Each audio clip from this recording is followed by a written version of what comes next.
ఈ పూటక పురాణ కాలక్షేపం వెంతటితో నిలిపివేసి నాకు దుస్తులు తీసిము శీఘ్రముగా కార్యస్థానములకు పోవలసి ఉన్నది. నీవు లోనికి ఎగి నా ప్రయాణం మనకు ఏర్పాటు చూడు రాధ.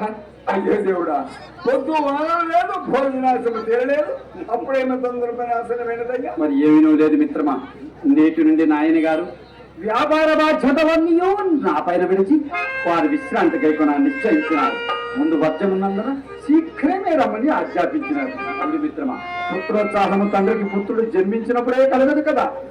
ఆ పుత్రుని కనుగొని కనుగొని చుండ నాడు కలుగురా సుమతి అని ప్రాయము వచ్చిన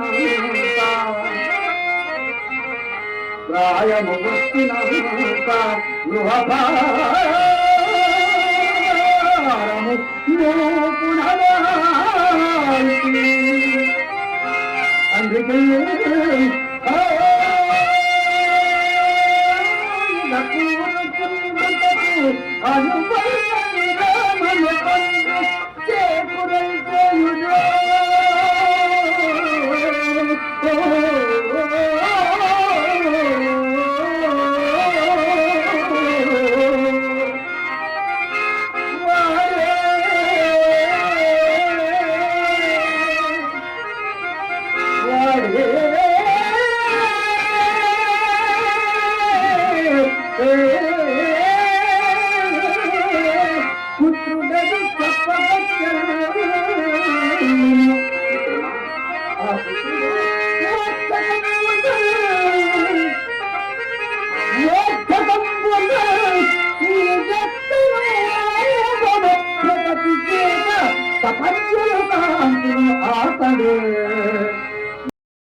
పాటే కానీ నా మాట నువ్వు అంతనా నాటుకున్నదేమి? ఏ మాటమ్మా? నా మాట నీకు ఏ మాట? అవునులేమ్మా, నేను నీకేం చెప్పలేదు అని ఆడుకొని అమ్మా పడుకున్నా. చెప్పవే. ఏం చెప్పలేదన్నా కదా, నేను నీకేం చెప్పలేదు అబ్బా చెప్పవే, ఏం చెప్పలేదు. సాపాటు కోసం సోపు చేసుకుని వాళ్ళలో కూర్చునే నాసిరకం వారకాంతరం కాదమ్మా. మనం కుబేకి చదువు దొడ్డికొండలో చూడొచ్చు కదా రంగస్థానంలో.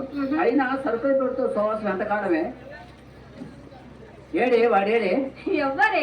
వాడే భవానీ శంకర్ వాడు. వాడు మన కొంపలో ఉంటే పొట్టగా ఈ బొచ్చు పురుగు పట్టేటండి. ఎన్నిసార్లు చెప్పానే. వాడు ఈ చదువులో పరిస్థితి కానీ పేరగడవాడు. అమ్మా ఏమ్మా అమ్మా, ఏమిటి?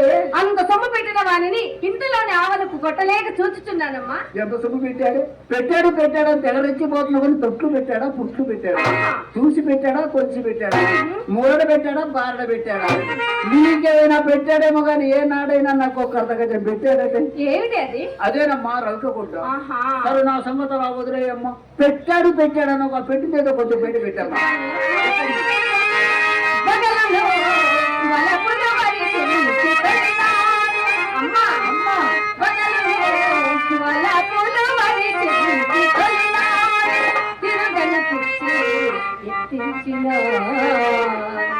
వాడి చేతిలో చిత్తైపోయి పిచ్చెకిచ్చానని బేరాలు పలుకుతున్నారు. పిచ్చెట్టది కాదమ్మా. ఇంకేదమ్మా? సొమ్ము తేలని లాగి తరితే కిక్కురు మన కూడా ఇంటికి వెళ్ళి నాడు జామకాల్లో సొమ్ము తీసుకొని వచ్చి కాళ్ళకడ దగ్గర కూర్చొని కాళ్ళు తన పిచ్చెట్టాడు. వచ్చిన నెలలో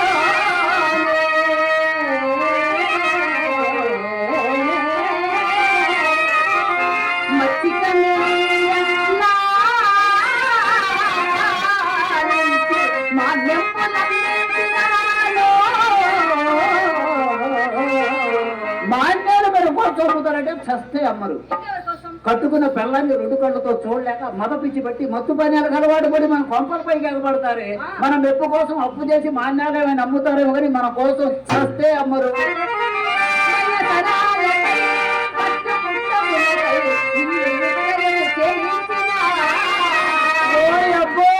ఏ విలీకరించాడే పైన కప్పుడుతూ కింద పండ పరకూడదు. వర్షం పడితే ఒక నీళ్లు తప్పదు చిల్లు.